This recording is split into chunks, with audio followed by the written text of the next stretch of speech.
Don't you dare be sour. Clap for your world-famous four-time champs and feel the power. It's the Yin and the Yang. Yes, it is.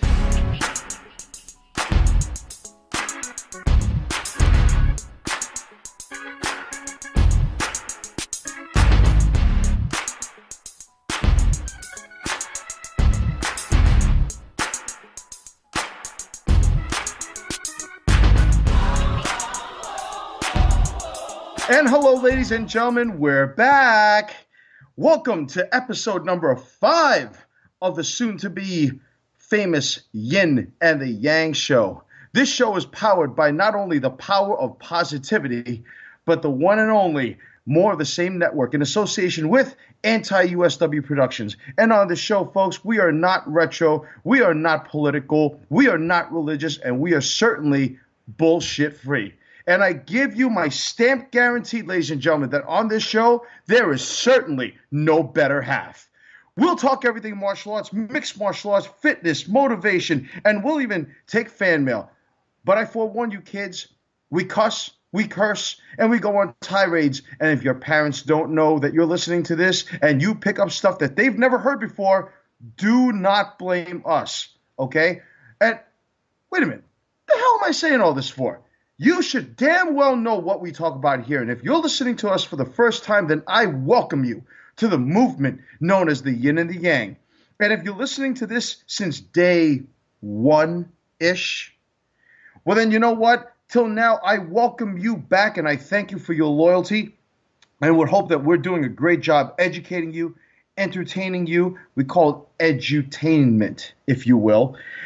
And we drop, as the kids say nowadays, we drop this show on Thursdays so we can enjoy it and getting to that favorite day that we all call Friday. Or maybe you're just listening to this and taking a break from studying.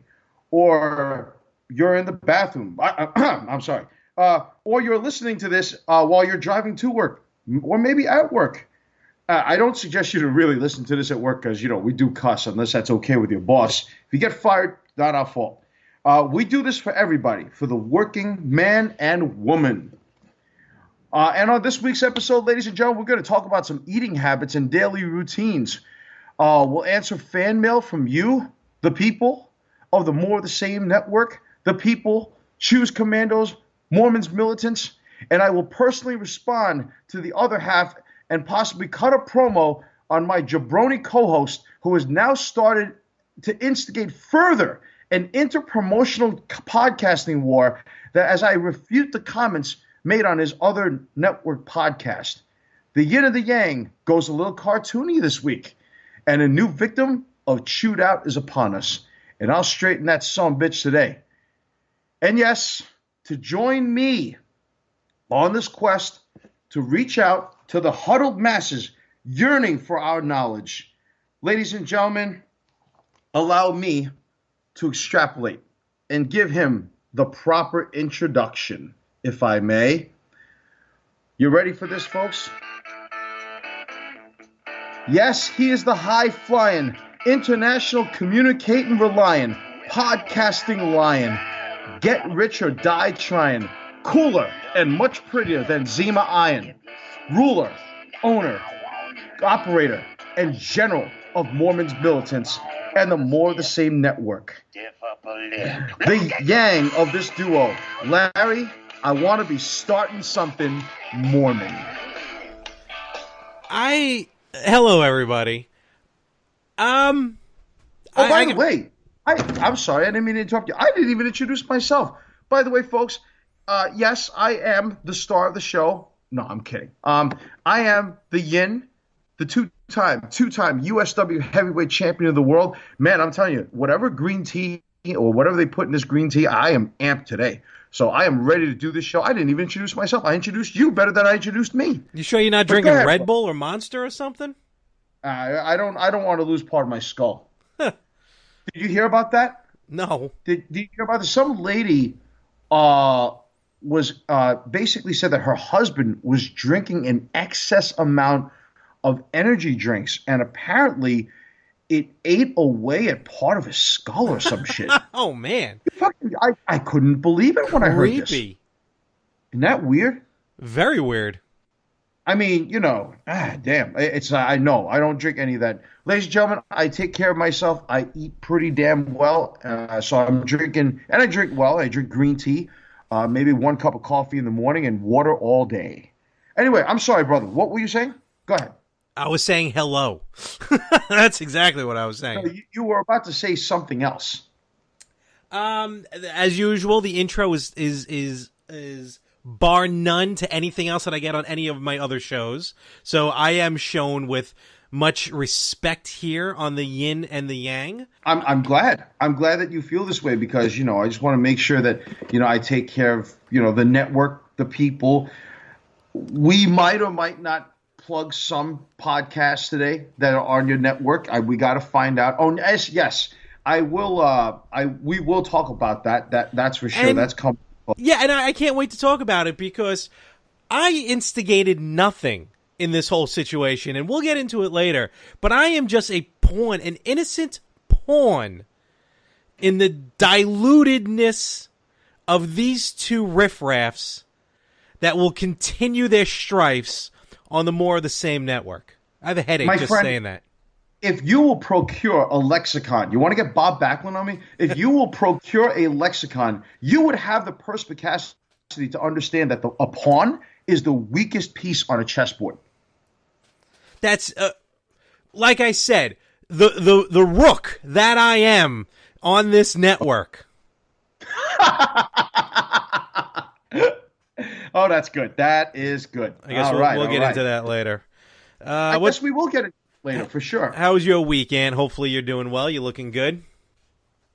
Week has been great. Again, long one with the 9 to 5. But other than that, I had a pretty interesting weekend. Actually, went on a couple dates that went pretty well. All right. I don't know if it's going to go anywhere, but I did that. On Saturday night, I actually got to talk to a friend of mine who I haven't spoken to in quite some time. Okay. And I'm really glad he's doing well, but good Lord, I got to address this situation one day if I ever do a crossover pod because, good grief, man, that guy's on lockdown. When you really hear him, I really hope that he's happy and all that. I'm not going to name drop. I'm not going to say anything, okay. But other than that, oh man, Sunday, I don't know what it was, dude. I got home Saturday night kind of late. I woke up and I slept, and then all of a sudden the sore throat comes along. Oh yeah. It's like, oh goddamn. It's like when you have when the temperature is about 70 something degrees, and then the damn thing drops to 59 or 57. That's what I'm worried about right now. Every time the season changes, when it goes from summer to fall, spring to summer, especially going in and into and out of winter when we get there, it knocks me on my ass. I'm out like a day or two from work, which I really can't afford to do anymore. So I'm really not looking forward to it this week. In fact, I'm starting to feel a little bit of a tickle. Well, I mean, my sore throat's bothering me a little bit, but what I did was I went to possibly one of my absolute favorite supermarkets out here in the Garden State. It's known as H Mart. I don't know if you ever heard of it. I'm not sure if you even have one out in the island over there. Is it anything like S Smart? Shop Smart. Shop S Smart. We're not getting an endorsement from these people. What the hell are you endorsing them for? Come on, Army of Darkness. Don't. Oh well, yeah, that's true. You're right. Okay, I like Bruce Campbell, so that's my dude. We could plug S Smart anytime. No, H Mart is actually a Korean/Asian grocery, so you get a lot of good fresh vegetables. They have an excellent produce market. I don't trust fish that comes from outside the country, farm raised or wild caught. You shouldn't be eating farm raised shit anyway. Mm-hmm. But they also have a good food court, but they have an excellent tea section. Okay. So I picked chrysanthemum tea, which is very good for you. It's very calm, relaxing. I picked up green tea. I'm trying to cut the coffee because I'm trying to do it down to about cup a day Okay. because at some point I've begun to realize that I'm actually kind of getting dependent on it. Ooh. Okay. And when I drink coffee, right?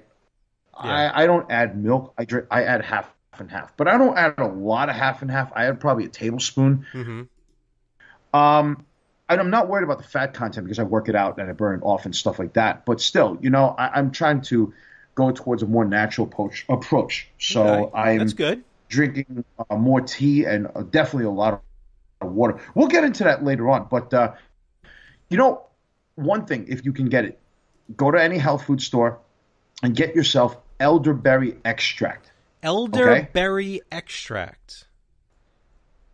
Okay, because elderberry, it's also known as sambucus. So it's Okay. Sambucus.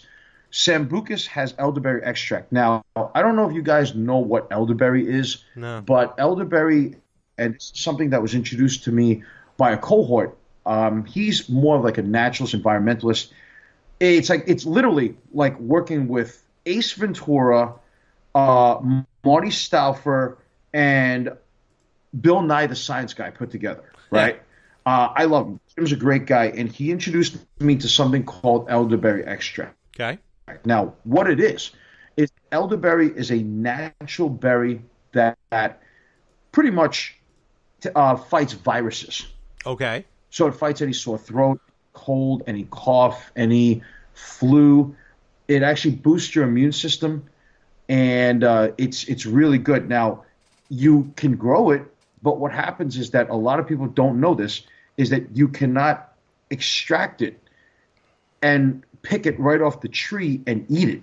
And you can't extract the juice and filter it out. And I'm sorry, you can't just extract the juice and drink it like that. Number one, simply because it has cyanide in it. Oh, wow. Number two, it's not meant to be drank in its raw property. So what you have to do is filter it, boil it, probably a couple times over, and then drink it in about a quarter to a half a cup. And I normally like to mix mineral water with it cold. You have to drink it ice cold. Mineral water and a little bit of I drink the Kedem, the Kedem. It's kind of like a kosher grape juice. Okay. And I put like a very small splash of it and I mix it and I drink it with ice. It is phenomenal. It is healthy for you too. Very healthy.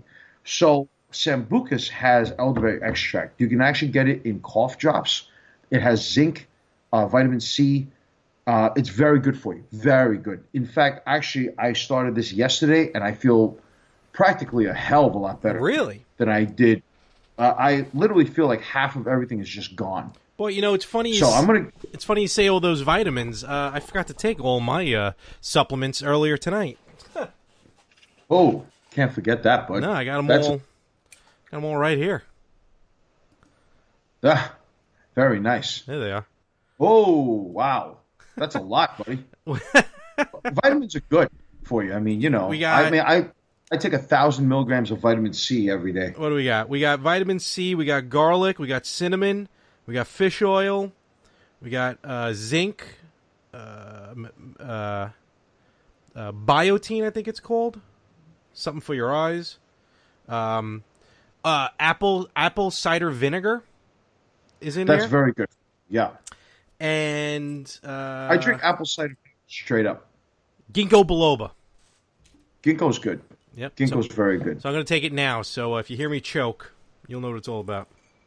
Well, I'll miss you, but I may have to. Folks, I think I've had some people send me some resumes for a new co-host while my co-host dare you, here sir. is. All right. Okay. So while we're doing this, and while he's doing this, folks, I have just gotten some really, really interesting. I was reading an interesting article today, and I want to share it with you guys. And you tell me what we'll give each other's take on this. Okay. All right, because we are the yin and the yang, so one cannot exist without the other. They coexist, so that's a good thing. Okay. So I was reading this article today as I was doing a little research. Yes, I do homework for this show, folks, in case you wanted to know. and I'm sipping on this chrysanthemum tea as we speak. Very good.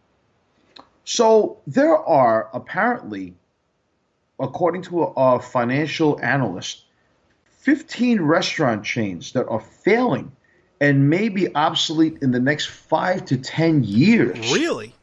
Yeah. You will find this very interesting. Okay. Let's see here. So let's give the rundown of the list. This is not in any particular order. Wait a minute. Hold on. Is this the list?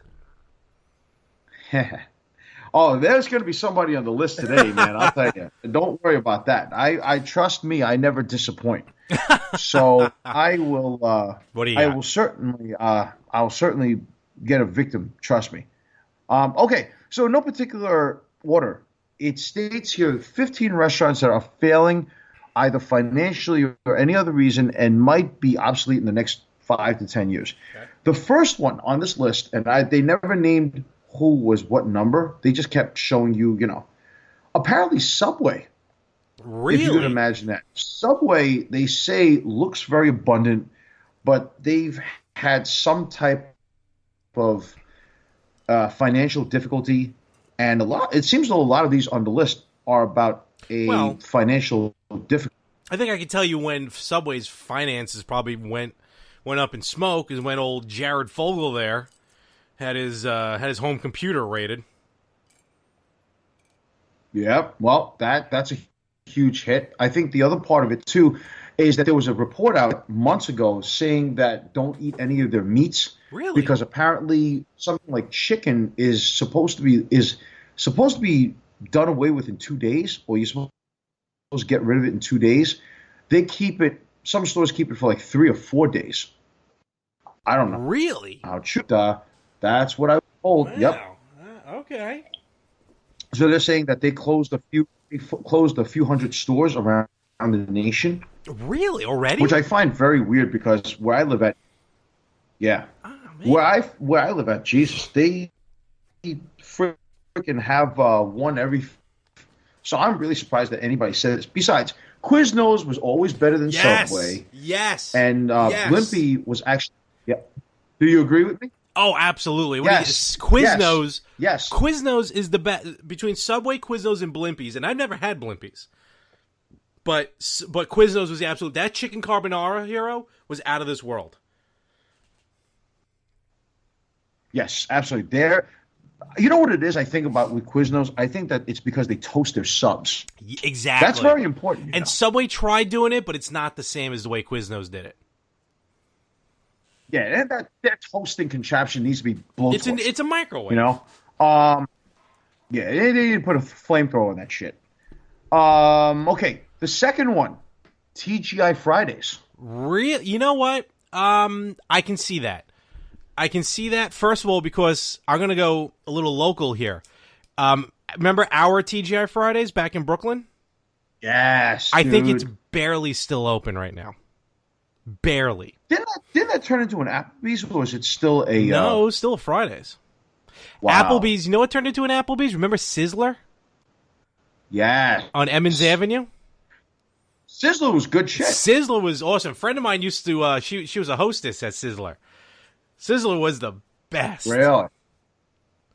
I miss Sizzler. That Texas toast when I was a kid. Hey. Oh my god, that was fantastic. That steak and shrimp combo was good too. I just remember going up to the salad bar and be like, I can take whatever I want and fill up on whatever, and I'd come back with a plate like this much of cottage cheese. Oh Jesus Christ, that's a lot. I was a fat child. Hey, look, we all have fat boy or fat girl issues. There's nothing wrong with that. Food is awesome, dude. But just got to work it out and burn it off. That's all, and keep a healthy lifestyle. I normally eat shit. Probably once a week. I'm actually doing that social experiment I was telling you about. So I was fluctuating between about 218 and 220 about 3 weeks ago. Mm-hmm. I'm down at 215 right now. Nice. So I'm happy that I'm getting back down to that weight. And like I said, end of goal year is 180, man. Yeah, so brother. This stuff that we're talking about personally, this stuff we're talking about, I would probably eat only once a week. But now I'm actually going to do this thing, bro. You know what? We'll talk about this later for the next Okay, segment. no problem. Okay. No problem. Number 3, Sonic. Really? Okay, now you can't tell me. First of all, their advertising's good. Their food, not so great. Yeah, okay? I may have had it once. Listen to what the CEO is blaming this on. I kid you not. Bad weather. What, all the hurricanes? I don't know. It just claims that bad weather has hurt their business on a national level. I mean, Go figure that. I kind of get it, because if you drive up to a Sonic, don't they have the waiters and waitresses skate out to you like they did in the 50s? Yeah, exactly. So I guess they're not going to do that on a bad weather day, and then who's going to want to go to Sonic then? Because then it's going to be like any other fast food joint. Well, like a lot of like cold weather states that have either cold weather or snow. Yeah.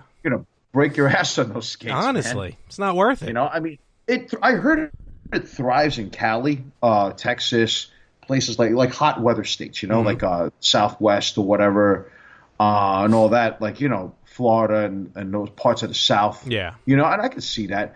I don't think they're going anywhere, to be honest with you.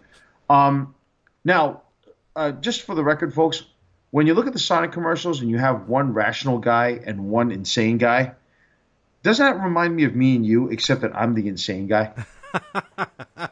Depending on the topic, yes. Right, okay, I'll give you that. I was just going to generally say I'm the insane guy most of the time. But okay, that's cool. That's cool. Let's see, number 4. You're going to really hate this one. You may actually throw something in your apartment, actually. Oh, boy. Domino's. Raw Domino's? Really? I'd rather be playing a game of dominoes than eating dominoes. I gotta stop eating. I mean, I love Domino's, and I just started eating the thin crust pizza.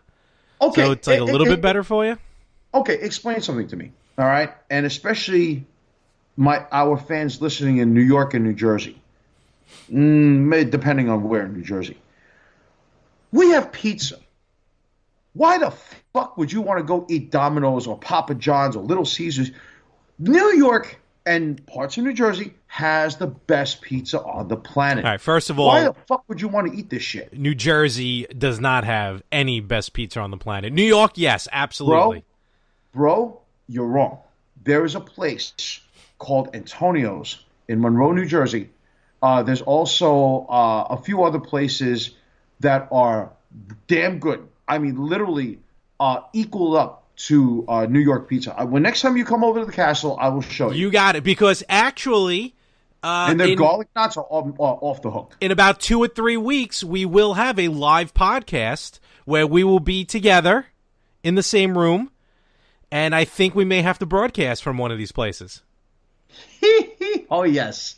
I'll answer that question though. As far as with Domino's, first of all, it's a lazy factor. I can just go on Domino's, I can just text Domino's a pizza emoji and I will get my food delivered in 30 minutes or less. So a lot of it is just laziness.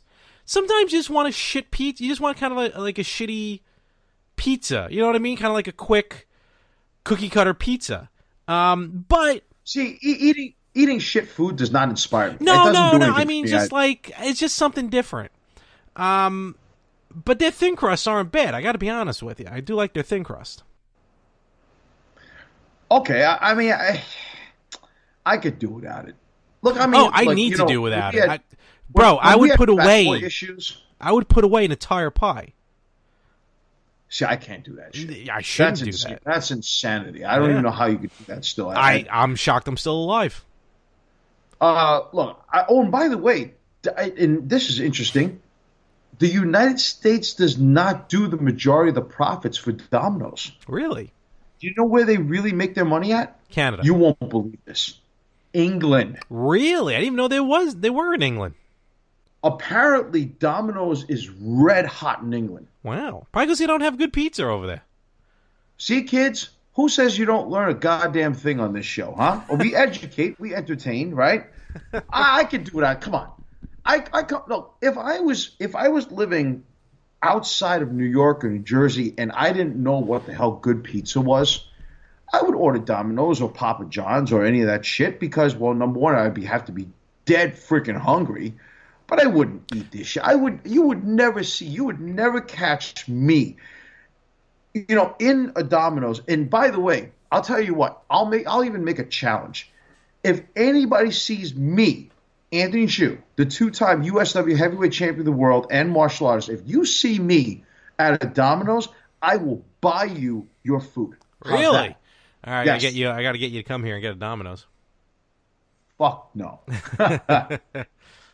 All right, number 5. Have you ever had this before? Because I've heard of it. I've never had it. Noodles and Company. I've heard of it. I never had it. Look, I want noodles. I live not too far away in central Jersey. I live not too far away from Edison, New Jersey. So when I want noodles, I know the Asian spots to go and grab noodles. That's generic shit to me. I've never had it, but it probably sounds like generic shit. By the way, Domino's and Noodles and Company both claim financial problems. Okay. No, the other one, Chili's. No. Yeah. Oh, They're I love stating Chili's.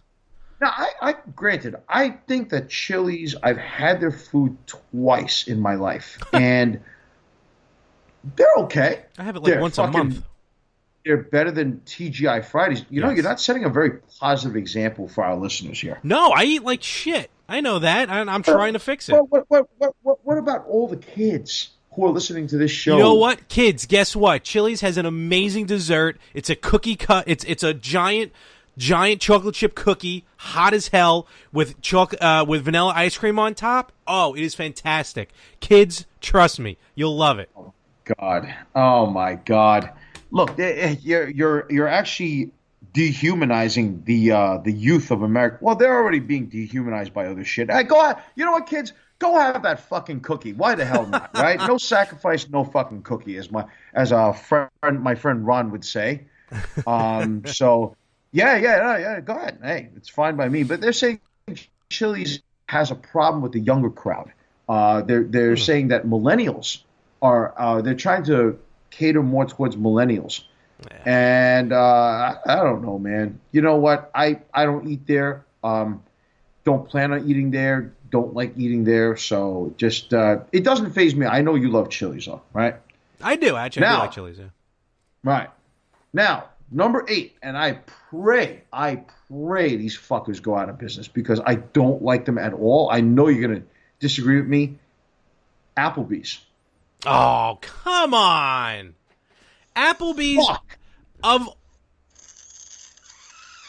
Fuck Applebee's. Of all the, like, those chain restaurants, Applebee's, Fridays, Chili's, anything like that, Applebee's is the best.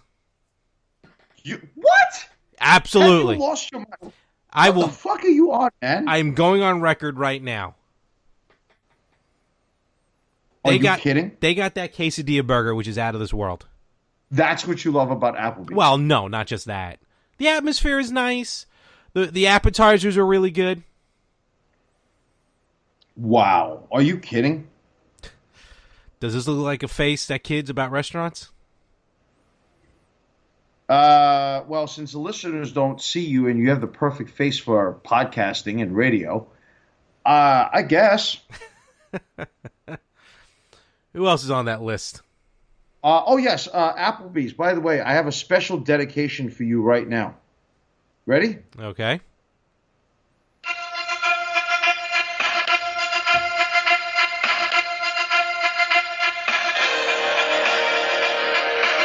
Where are we going with this? I don't get it.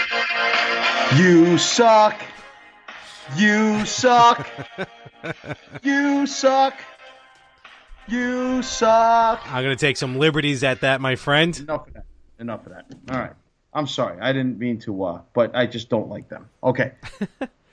Okay. Now, this bothers me, and I'm pissed to hear this one. I'm fucking mad. Buffalo Wild Wings. No. Bite your tongue, my friend. Oh, yeah, by the way, Applebee's. The reason why they say that they're losing business is because less families eat out now.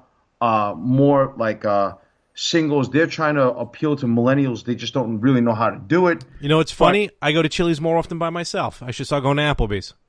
I'll single-handedly save the franchise. God damn it. Are you fucking kidding, folks? Buffalo Wild Wings? B-dubs. How dare you, you jackass sons of bitches who don't support Buffalo Wild Wings. They have the best American chain commercial wings ever. Absolutely. They're better than Quaker Steak and Lube. They're better than any other place that's a national chain. I don't even think Quaker Steak, they're not bad either. I think there's a Quaker Steak out here by me. There's one by me. I think I've seen one by me. The first time I've ever had Quaker Steak is when I went to a Steelers game. Oh my God, was that? And I didn't go to the one in the stadium. I went to the original Quaker Steak outside of Pittsburgh. If you're gonna go Holy shit! If you're gonna go to a Steelers game, why would you not go to Primanti Brothers? Oh, I ate at Primanti Brothers. Okay, same day. I fat fucked it. Of course I did. Yeah, of course same day. Yeah, of course. Are you kidding me? I mean, listen. You're in Pittsburgh. I know all the spots. I'm telling you now. I know all the spots, but God damn it, you don't mess with B-dubs. Yeah, man. B-dubs is the place where we go watch UFC. We've watched the Manny Pacquiao fight there. I think we've watched football there at one point. It's our spot, man. I was on the show more of the same. In the very infancy of the show, we broadcast twice. Exactly. That turned into a network. It did. That you good folks don't understand the blood, sweat, and tears that this man has put together. All right, and in putting this network, that was the show that started it all. And B-dubs was the place where we broadcasted the Pacquiao Canelo fight. That's right. Was that Pacquiao Canelo? I think so. All right. Well, it was somebody that Pacquiao fought. It was like Pacquiao's first fight after a while. Pacquiao Bradley. Okay. The one where he beat him by decision. Yes. Yeah. Man, look, you cannot deny the fact that Asian Zing, Honey Barbecue, all their sauces are good. Their chicken wings are good. Here's the best part about Buffalo Wild Wings, ladies and gentlemen. You have not experienced life until you've seen the host of the Yin and The Yang, Anthony Chu, eat wings with the fieriest of the hottest sauce and just sweat pouring off the top of this man's head, and it's freezing inside Buffalo Wild Wings, and his internal core temperature has to be peaking at about 200 degrees because of the hotness of the sauce. It is hysterical. If you guys ever watch a movie called Deliver Us from Eva with LL Cool J and Gabrielle Union, there's a line that her character Eva says, well, real men eat hot food. Dude, that was the hottest sauce I've ever put in my mouth. I know there's hotter out there, but that was awesome. How you didn't blow out your O-ring, I'll never know. I don't know myself, but that was insane. I can't stand spice. Dude, spice rocks. The only spice is actually good for you. Oh, I'm sure it is, but just that the only spice I like is the Spice Girls. I don't drink.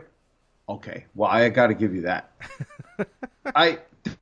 I don't do drugs, folks. I don't drink alcohol. I'm straight edge. And I don't smoke. So the thing about it is that the most natural high that you can ever get is off spicy food when you're sweating buckets and you are like your temperature's blazing, man. That's just unbelievable. You got to bring a towel. Yeah.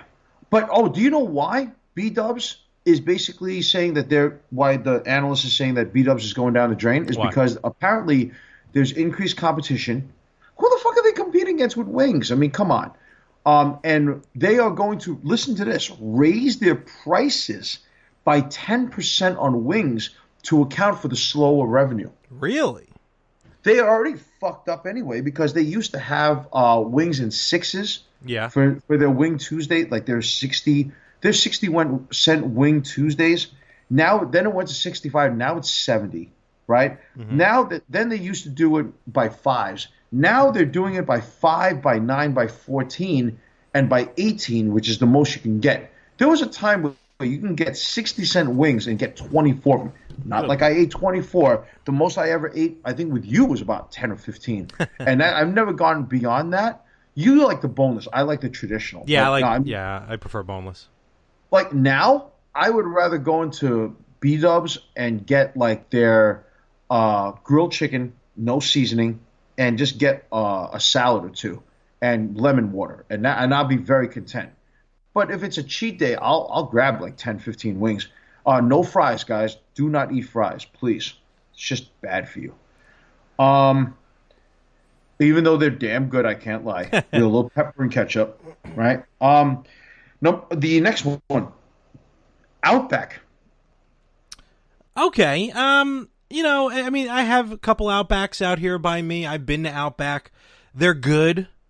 I've probably had better steak elsewhere as far as a fast food joint. Not a fast food joint, but a chain restaurant, Like I a should say. chain. Yeah. Yeah. And you know what? Outback is They're owned by Bloomin' Brands. I was gonna say their bloomin' onion isn't really everything to wink at. So.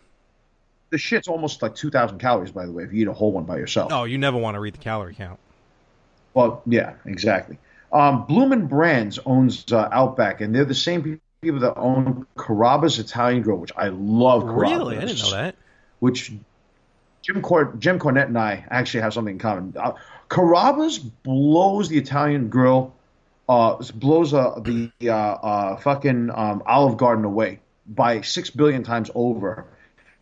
Carrabba's is great. They also own Bonefish Grill. Okay. What was it? I don't even know if they own Macaroni Grill, but Macaroni Grill is awesome. Yeah. But my favorite place to eat at is not even located around here. It's in Maryland. It's called Brio, Brio. Oh, I And think their I've food heard of is that. really good. Yeah. Yeah, Brio's excellent. But they're saying pretty much just again financial. They had one in Princeton, New Jersey, and they closed that one, the Outback. The next one, surprisingly, Chipotle. That I'm shocked because Chipotle is supposed to be of the fast food joints the healthiest. Yeah, exactly. Now, actually, Chipotle, they're saying that part of the reasons why that they screwed up is because of those E. coli outbreaks they had in 2016. And they said That was that just last year? Yeah. Wow. They said people were really afraid of that. I think it was early in the year, early to mid-year. You know what I Okay. mean? I like eating Chipotle. I can't lie to you. They're pretty good. I could do without Outback, but I could, Chipotle, they're all right. I mean, I normally just get a steak burrito or a chicken burrito or a bowl, but I don't get rice. So, Okay. everything else, but no rice, no cheese, and shit like that. Ruby Tuesday. I've never liked Ruby Tuesdays. It was never explained why they're going down the drain. That was really the odd thing. But they're saying that they just didn't give an explanation. Just really never understood. And now they do have bottomless fries, which is pretty awesome. No, I was never crazy. I've had a Ruby Tuesdays. I mean, I haven't had it in a few years, so maybe it has changed. But I remember going to Ruby Tuesdays years ago, and I tried it like twice, maybe 3 times. It didn't pan out well at all. Really? Yeah. The next one, is supposed to be technically number 12, Jack in the Box. I've never been to. I've heard of them, but I've never been to them. I think that's a California thing. Yeah. I've never had it. Ripple likes it. It's probably a bit of a West Coast thing. I also heard that the best burger, and it's been disputed by many, is in a place called In-N-Out Burger. In-N-Out, I've had In-N-Out Burger when I was in California. How were they? Because I've never had it before. It's been a while. I mean, it's been a couple of years since I've had it, but it was good. It was definitely good. Is it? Yeah, it was juicy. It had its patties were just really good. The cheese was good. And great thing about it is the one I went to is right across the street from headquarters of Vivid Video. So there you go. Nice. Let's see the next one, Panera Bread. Wow, shocked. Panera Bread's good. Now Panera Bread, I gotta be honest with you, is healthier than Chipotle. Oh yeah. They have good salads. They have good sandwiches. You can actually the only thing is that they have a bread of death aisle. Yeah. So you don't go in there for that shit because you get some whole wheat. Carbs is just bad. Yeah, but still, even whole wheat is supposed to be a treat for you. It's not really that good for you. Mm-hmm. Let's see here. They're owned by Krispy Kreme. And Really? they're actually not going down the drain, but it is predicted that if they don't change their MO about how to do things, they're trying to create fast lane kiosks, mobile ordering, rapid pickup, things like that. Okay. Okay. The next one, the second to last, is Shake Shack. You know, a lot of people like Shake Shack. I'm not crazy about Shake Shack. They're good. I've never eaten there. I've never eaten there. Yeah, the first one I had was in not Shea, City Field, where the Mets are, New York Mets. Really? Yes, that's where I first had it. It wasn't bad. It was good, but then again, when you're at a ballpark, you're not expecting a lot, so it was fine for a ballpark. Every freaking time I want to go to a Shake Shack, there's always a goddamn line of like That's 20, 30 the thing. people. Yeah, there's a lot of people there. How the hell are these people going down the drain? No. Oh, by the way, no explanation. So, okay, now, folks, I'm trying my absolute best not to get political on this last one, but this is the reasoning. I'm just reading it out. I'm not giving my opinion on this. But the last one, apparently, and this is going to be the biggest shocker, Starbucks. No, that can't be right at all. Apparently, they're fucking up in their PR blunder that apparently to fight against or to protest against our president's immigration ban, they had openly stated they want to hire 10,000 refugees to protest. Oh, I remember that. Yeah. There was that. There's also their rising prices apparently have not helped them either. Mm-hmm. But they're saying that they're kind of like a hit or miss. We don't really know if they're boom or bust in the future because they're trying to create different ways to actually market to their clientele. It's supposed to be really kind of like this hippie, kind of like far out man type of like, concept. Well, really, it started in Seattle. I've been to the original Starbucks. I love, my favorite drink in Starbucks is it's a green tea latte, generally with non-fat milk and unsweetened. I always have my drinks unsweetened anyway. Okay. And they introduced something that is hugely popular now called the unicorn frap. Oh, I heard about that. The unicorn frap. Now, if Starbucks had an ounce of intelligence, what they would do is have the new day, baby. Have them freaking endorse it. You know how awesome that would be? They would make a lot of money. Really? No, that'd be pretty wild. That's true. And by the way, Larry, I forgot to say earlier that no matter what broadcasting network, no matter what podcast on earth that our listeners, our fans listen to, we will always be undeniably their anti-USW tag team champions. Because Yin, Yang rocks. Yin, Yang rocks. Yin, Yang rocks. Oh, we're terrible at this. Yin, Yang rocks. Yang rocks. Hey, look, folks, we're just trying to have a good time with this, and sometimes it's like the late great Roddy Piper once said: every time you think that you have the answers, we change the questions. Yeah, amen, brother. So, all right. Now, I had promised the fans that we are going to get a little cartoony, and that's what we're going to do, okay? I am going to give you – we're going to talk about martial art cartoons. Now, were there a lot of them? There were. There were. You'd be very surprised. Now, I'm going to introduce a little bit of international flavor to this.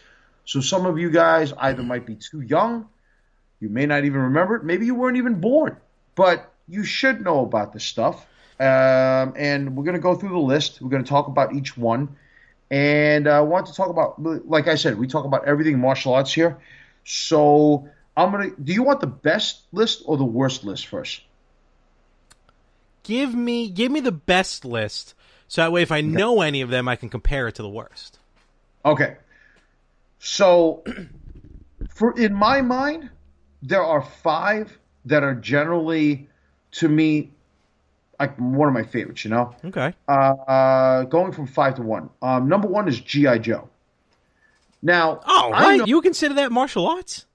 Well, you do have Quick Kick, And Snake Eyes.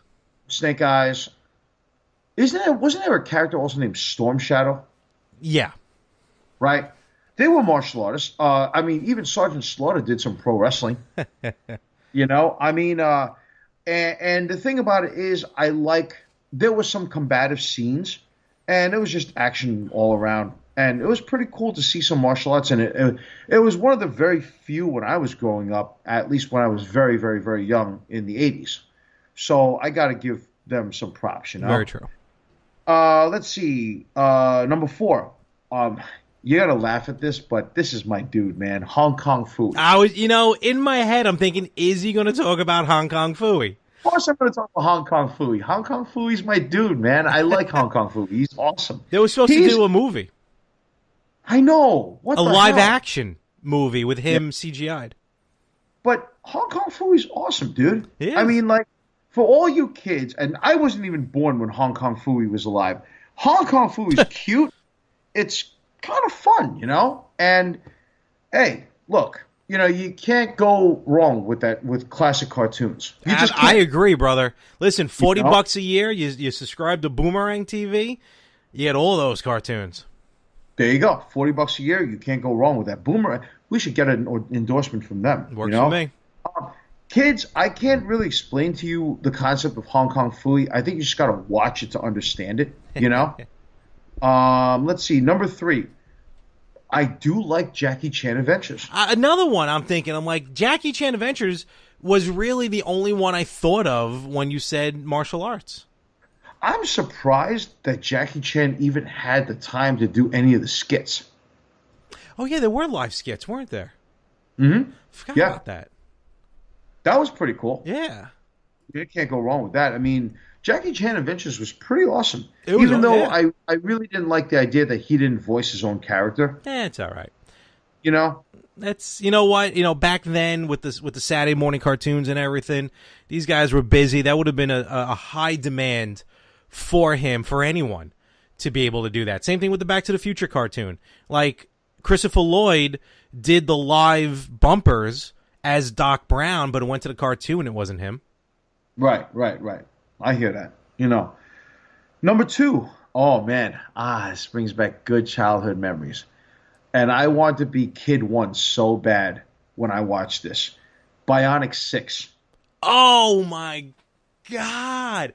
Bionic 6. Bionic 6. Yes. Wow. Yes. I forgot about the Bionic 6. Come on, bro. You can't fucking tell me Bionic 6 was not awesome. They were better than the Fantastic Four. Is that what the kid was called? Kid 1? Ooh, all right. Now we're reaching back, brother. I haven't watched Bionic 6 in forever. Okay. Well, whoever the young Asian kid was, and that was very rare back in those days to have an Asian kid as a character in a cartoon. He was fucking cool. The kid did good martial arts too. I mean, you can't go wrong with Bionic 6. Bionic 6. I love it. Guess what I'm watching tonight on YouTube? Oh, God. Good Lord. You're not watching Debbie... I got it recorded. Don't worry. Okay. So, yeah, Bionic 6, man. And the number one cartoon to me in the world, you cannot forget Teenage Mutant Ninja Turtles. Oh, hands down. It's funny. Again, I didn't equate them for some reason as martial arts, but they're purely martial arts. It's in their name. Weapons: a sai, a katana, a nunchucks, and a bow. I agree. It is the 4 essential weapons of Budo. Oh, really? I believe they should be 4 essentials. And remember, Michelangelo, Leonardo, Donatello, and Raphael. Remember, Oh, yeah. all the good ones end in O.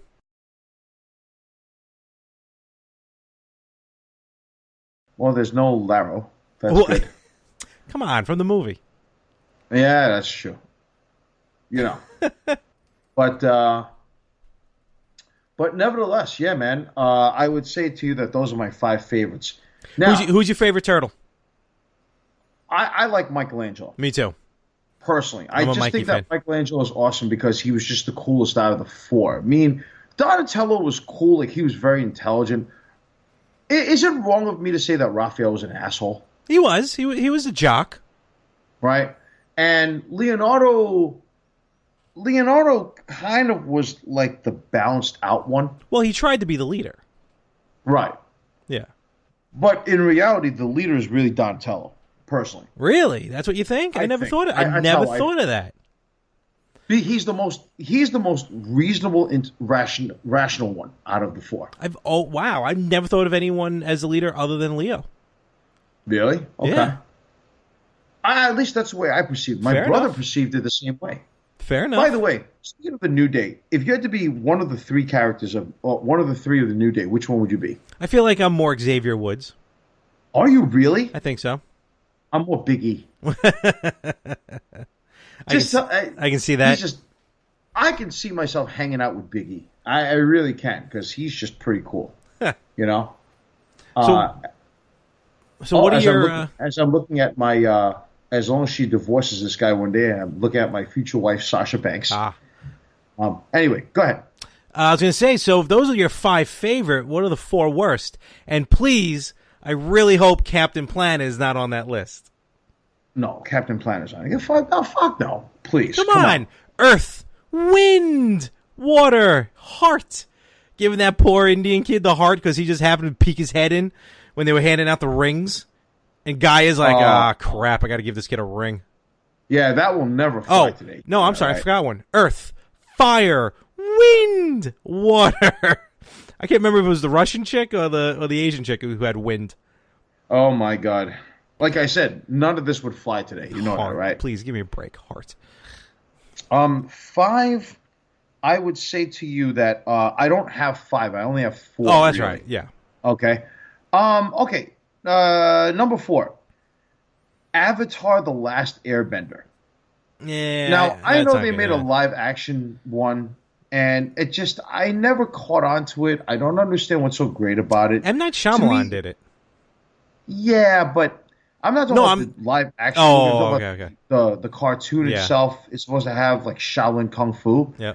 It actually reflects practically almost nothing of Shaolin martial arts. So I tried to watch a couple of episodes of it because I had a cohort of mine who tried to get into this, and that just didn't do anything for me. It really didn't. Okay. The third one, the third one, Dragon Ball Z. Really? Wow, you're going to upset a lot of people. I know. Look, I mean, okay, let me clarify something. If any of you out there like Dragon Ball Z, God bless you. It's awesome for you if you're into it. I'm not a fan. It just didn't. You know how like there are some things in life that just don't appeal to people for whatever reason. You can't really give an example as to why. And I heard that if you collect the figures, if you're into all that other stuff, that's awesome. That's great. Hey, look, to each their own. I'm not. This is just my opinion. You don't have. I mean, if you have something to say, good or bad or whatever, or you want to form a comment or whatever, we have an email at the end of the show. So listen to the end of the show. Yes, I am urging you to listen to the whole thing, all right? And then we'll give out an email address, and then you can write to us and let us know, all right? The second one, okay, you're going to be mad at me. Thundercats. Oh, come on. That cartoon is amazing. No, the cartoon as a whole is outstanding. It's basically the martial arts that was in it was horrible. It was just a bunch of cats fighting. Oh, man.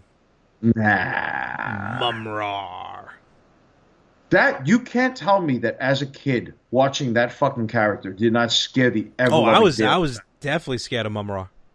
That like especially when he fucking transforms, that shit is insanity. Yeah, man. The only other thing on TV that scared the shit out of me back in the day when I actually did watch it as a little like 6-7-year-old kid was the Incredible Hulk, the one with fucking Lou Ferrigno. Oh David, my god, Bruce Banner. Dude, it's like when he transformed, I was like, I got scared. Like I remember one time my dad was watching this, I ran the fuck out of the living room And I literally hid under the bed because I was just like, how could a human being look like that? Like, I thought he was like a monster.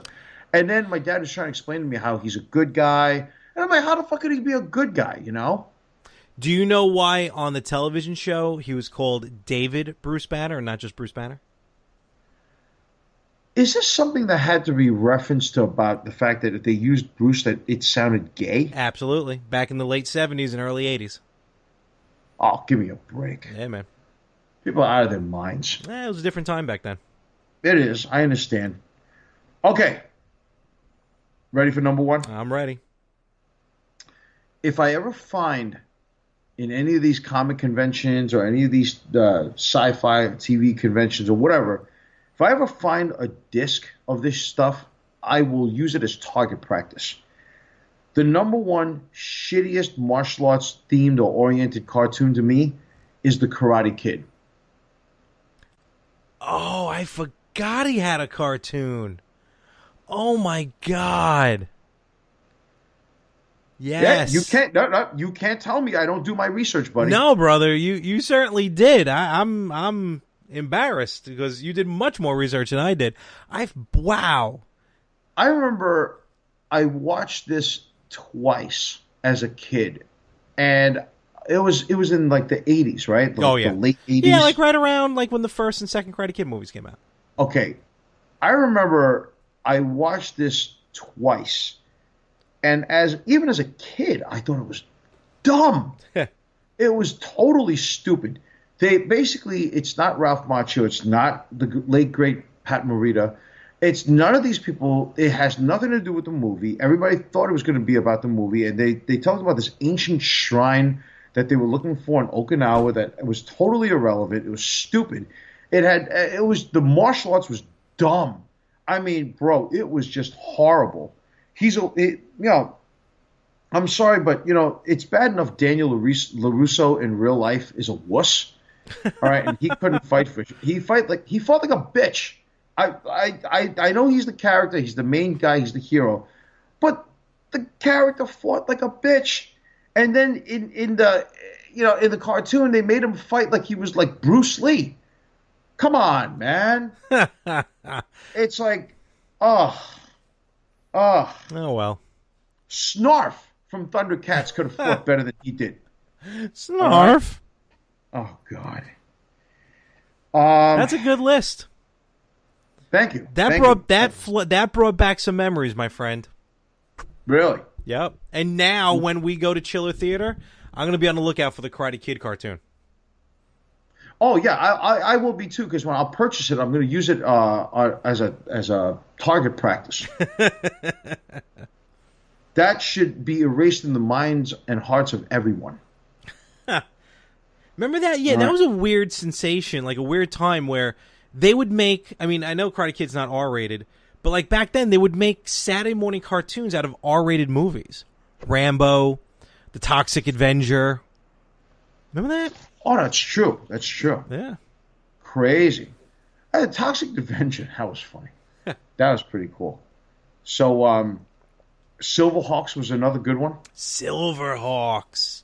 Yes. Oh, my God. Right? Let me ask you this. Were you a Transformers or were you a GoBots? Transformers, Absolutely. all the way. But I did like the GoBots. GoBots had some cool stuff. I like the villain. What was the villain's name? I don't remember. Cycle 1, I think it was called. Something like that, yeah. Something like that. He was cool because he turned into a motorcycle. Nice. Man, you know what? Still, Transformers was, of all the, Oh, by the way, just to jump back for a quick second, you know how bad the Karate Kid was? How bad? My father would warn me in the house, do not watch Glow. And it was on the same time as the Karate Kid at like 11 o'clock in New York. And you know what? I watched Glow. What? Because Hollywood and Vine were the first two women that I was completely in love with. Like as a kid, I was attracted to, especially Hollywood. Oh my God. Gian Basson, if you're listening to this, and if Vine is listening to this, I will marry either one of you. I will marry the both of you. We'll just go to Utah.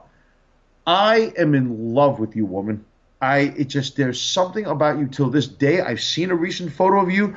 I've actually even seen the Glow documentary. Did you watch it? What Glow documentary? You don't have it? Oh, you didn't know?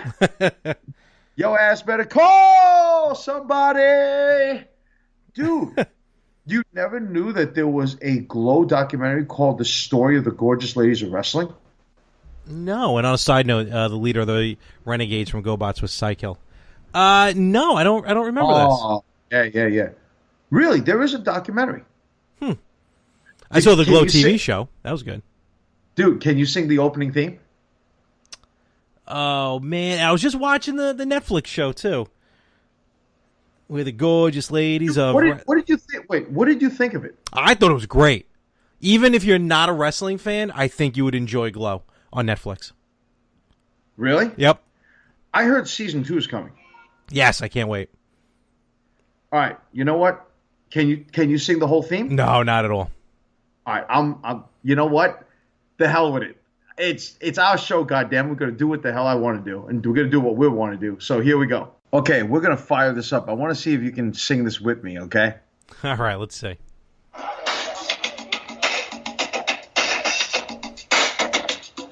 I love the beat to this. It is a good beat.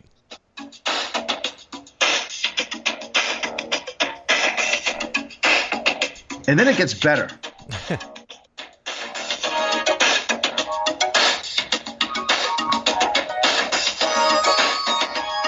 Are you ready? Here we go. We're the gorgeous ladies of wrestling. We're all champions in the ring. We come from the street. We come from the city. We come from the world where there is no pity.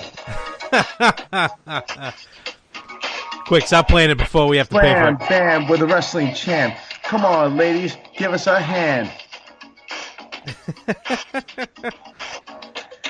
It's a big bag battle in the ring. We're going to have fun and do our own thing.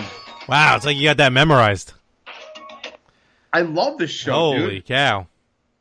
Listen, for all you kids who are listening to this, or if you lived through the 80s, we had a rockin' fucking childhood. Oh, we did. We absolutely did. All the cereal and Saturday morning cartoons, forget about it. Hell yeah. Listen, these kids nowadays, I know it's a very different time period, and a lot of young people could probably listen to this and go, hey, they're fucking old. They don't understand what the hell we're talking about. Yeah, but you know what? Through our memories, we lived through a rockin' awesome fucking time period. We were the last generation where kids actually went out to go play instead of sitting down in their asses looking at a fucking tablet or looking at their phones all day. All right, we actually went to do stuff.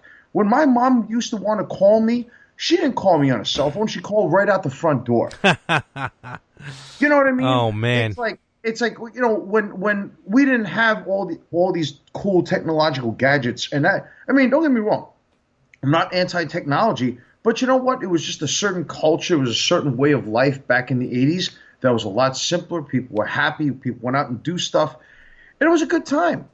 You know, You're right. And I just wish that a lot of the young generation could have experienced what we experienced because, hot damn, it was just a good time in our lives. So you can't knock that, Absolutely not, brother. Yeah, absolutely, bro. But hey, if I took you guys down memory lane, don't worry, I feel old too. All right, so got a little fan mail that came in. Yes, we did. So, the email's kicking, brother. Yeah, we got some email here, and if you guys want to ask us any questions or send any comments or even if you have concerns, if you want us to sing more themes to shows, let us know. Whatever it is, you let us know. And I have 3 right here. One came from Paulie, who lives out in Queens. He asked me, who did you learn martial arts from?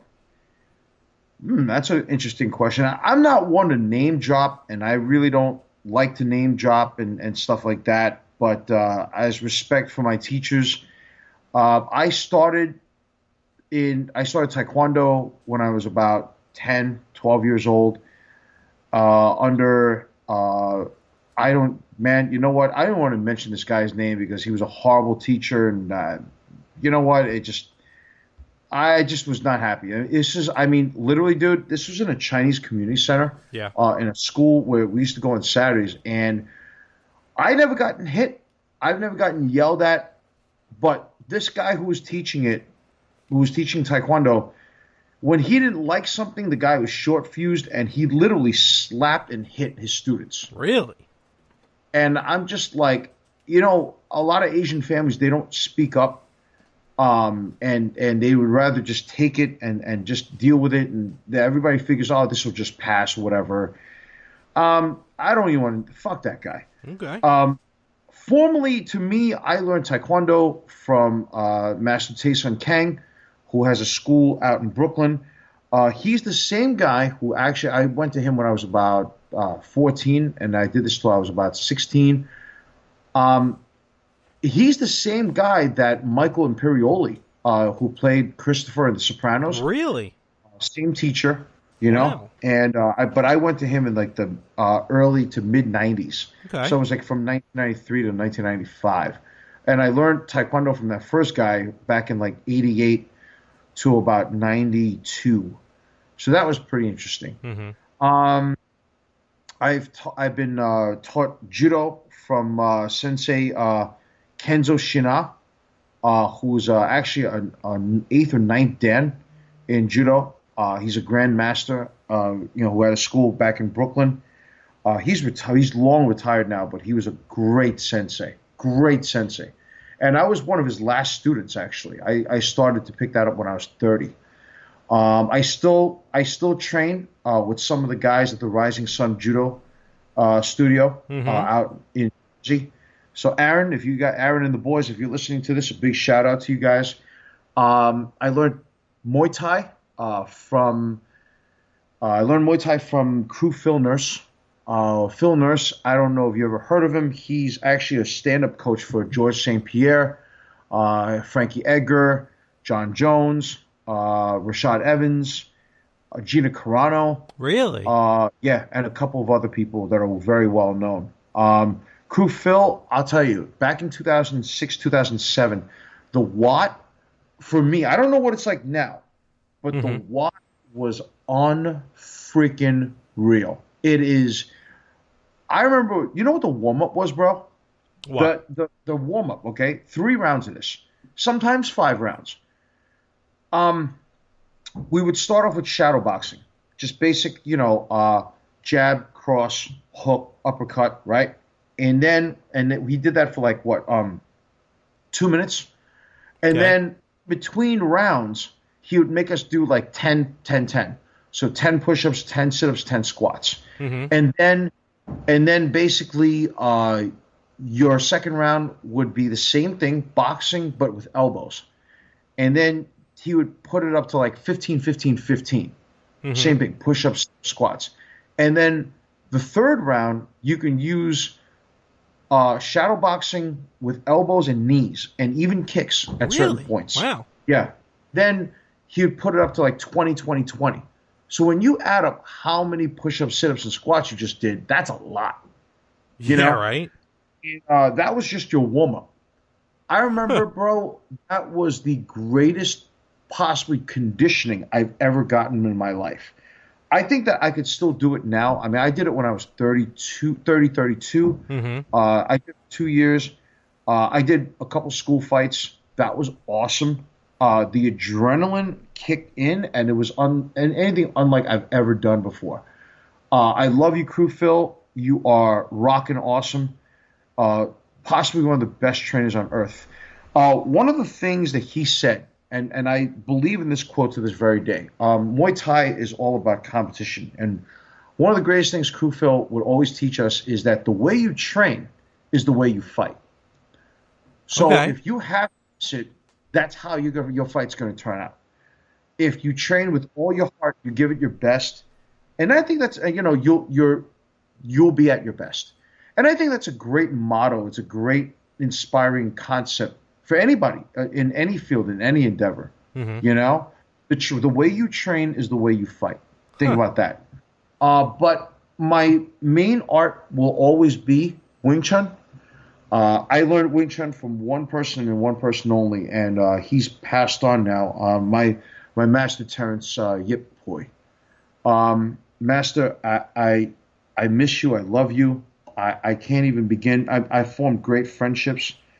Um, I formed a good camaraderie. I still keep in touch with my brothers till this day.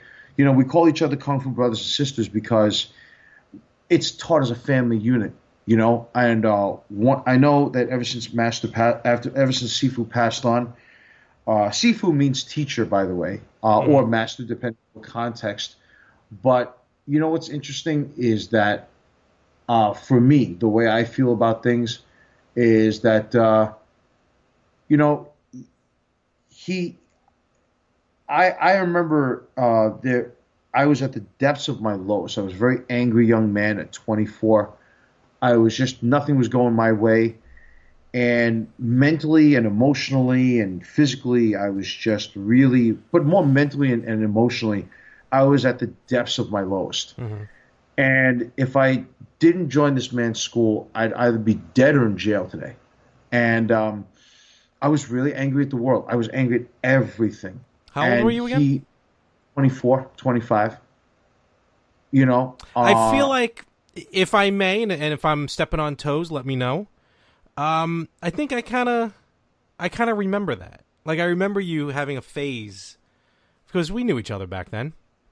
Of course. And I think I do kind of remember that, where you had a bit of that tough phase is what we'll call it.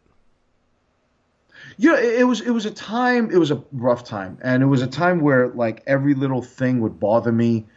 You know, like I remember there was a time where like I would just attack anybody, Mm-hmm. not physically, but I would attack verbally anybody, even my best friends. I mean, we've never gotten into an argument like that, but I mean, I remember there were times when just any little thing would bother me. Like I remember, it was a point before I took up Wing Chun where I would walk down the street, and if there was something I didn't like, if somebody, let's say, looked at me the wrong way or basically said something to me, I would literally use that as a vehicle to try to physically confront somebody. Mm-hmm. You know, and I was just really angry just because nothing went my way. And I didn't have a secure job. I had actually, remember I was teaching for a while? Yes. That left me. I broke up. So it was around then. Yeah, I was 23 at that time. Okay. 23, 24. And it was that whole year and a half, I remember. And I was just really an angry human being. And I said I needed something in my life. I was out of shape, you know, and it was a lot.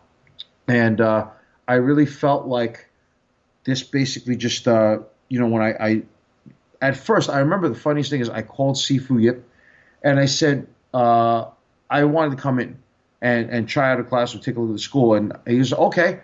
And I never went. I never showed up. He was a little mad at me. A couple of weeks later, I called and he goes, "Where were you?" And I said, I kind of chickened out because I really didn't know what to think. I wasn't happy with it. So what happened was he was like, no. He's like, listen, you know, you got to, you know, you got to really try your best, come in, and all that. And I did. And the rest is history. And, you know, he was like a father to me.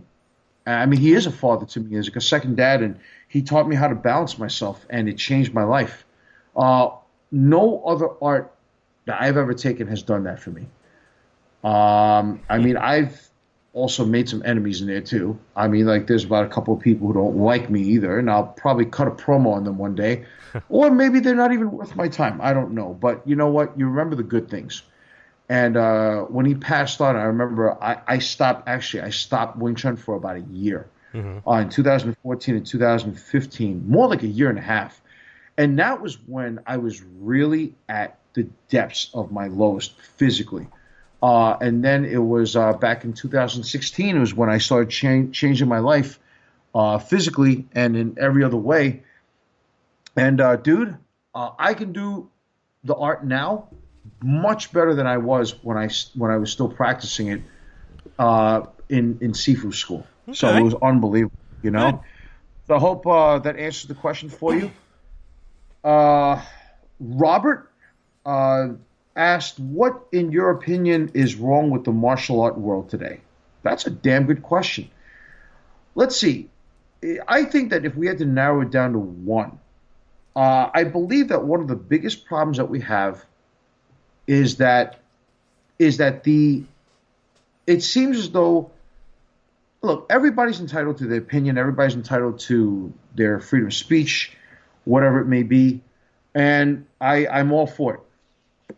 But I find that one problem in the martial arts world today is that people are beginning to promote a very negative way of thinking.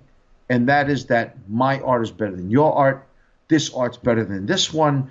And it causes this, you know, it's a kind of like what Bruce Lee said, is that styles separate people.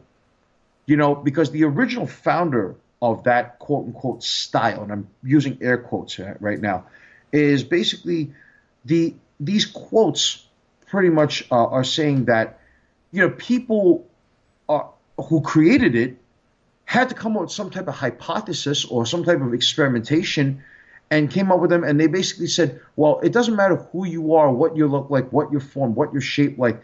You just go out there and be that product. Mm-hmm. And that's wrong.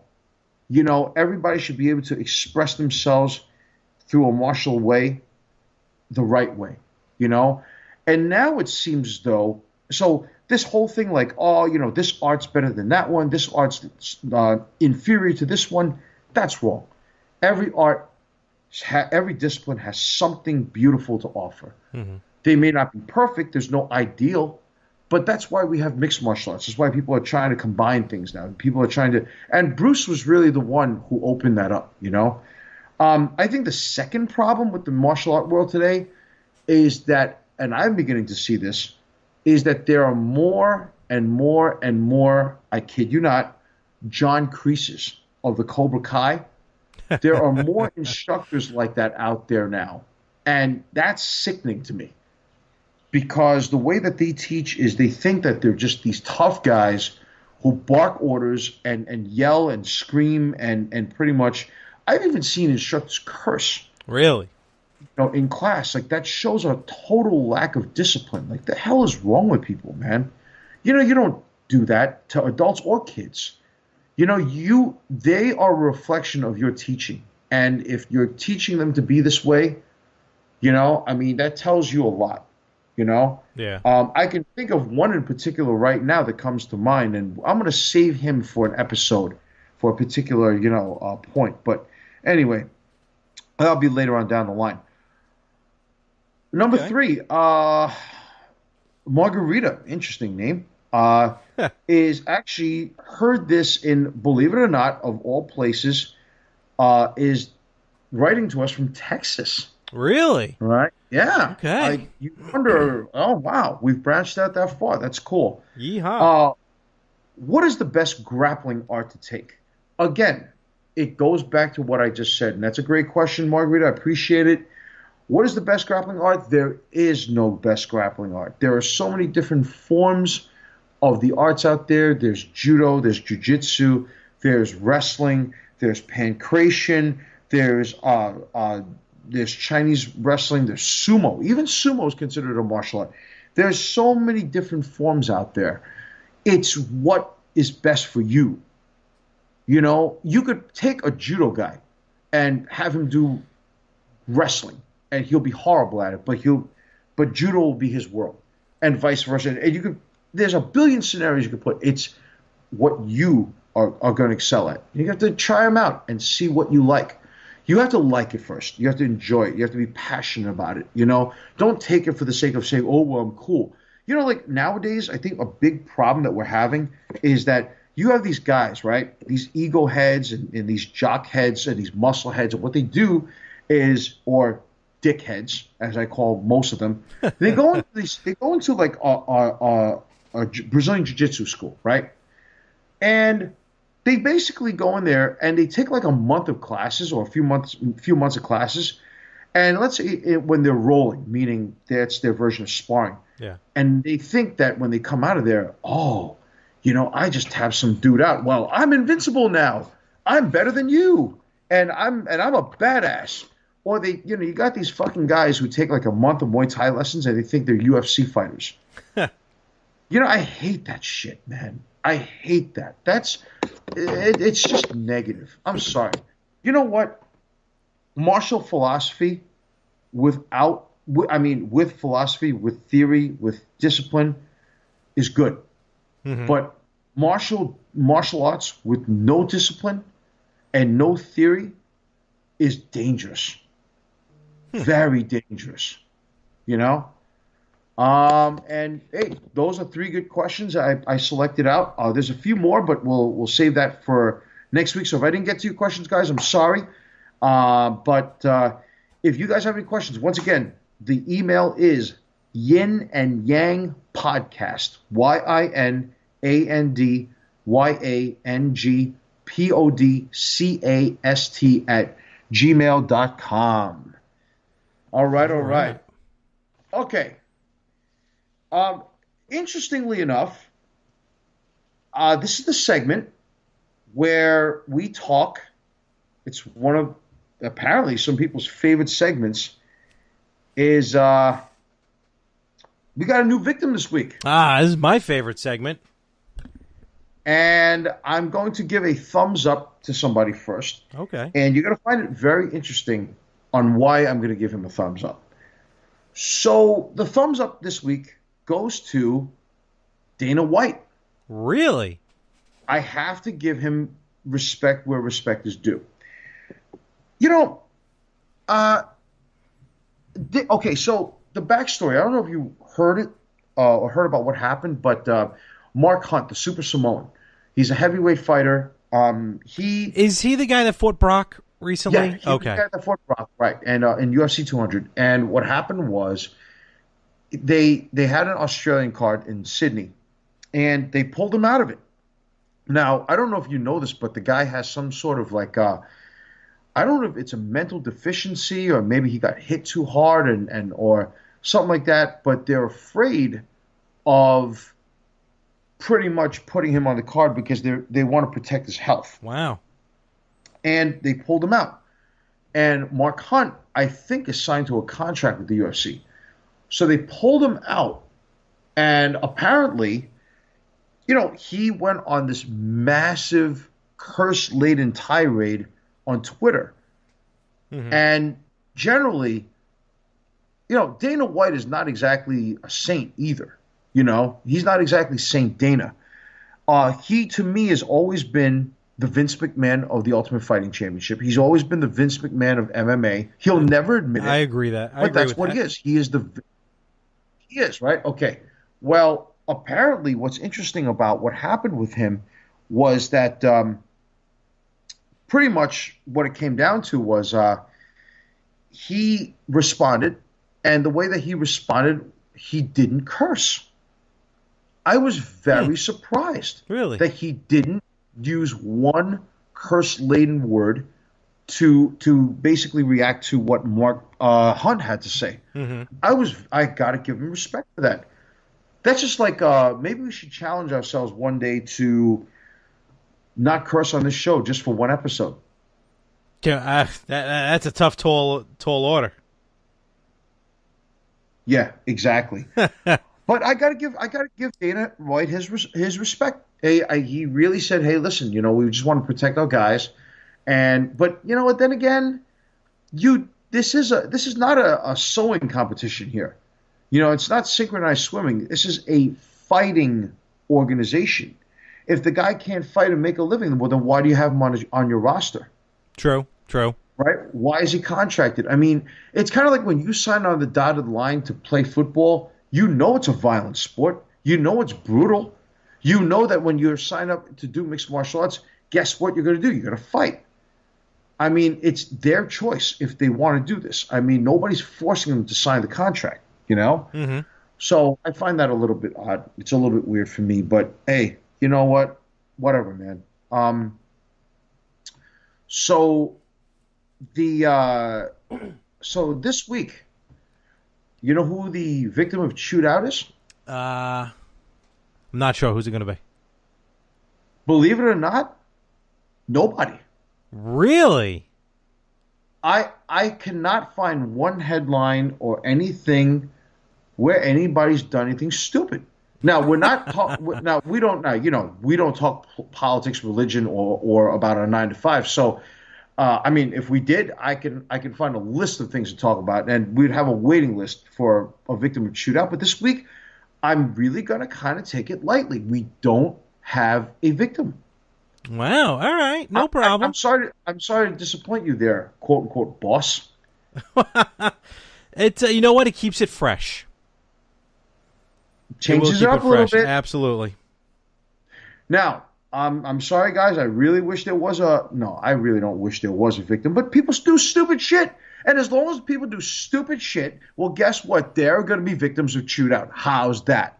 Can but it's tough to go a week without that signature, stamp on the victim each and every week. So can you give us a little bit of that anyway? For those who would want to be a victim? Okay. Well, if you want to talk about this next topic, then this is what we're going to do to close this podcast off. You know what happens, Larry? When people instigate. I'm sorry? I'm sorry? I'm sorry. What? Where were you heading with that? Hey, I think there's some type of headset problem, dude. I'm having headset gate right now. You see this? This is your contract. All right, just ready. Now wait a second. That was just a little bit. That was just a little bit of tear. All right, I can go through the entire contract. Hey! Come on. All right, I'll put it back together. All right. Put a little glue there. You've just been. No. All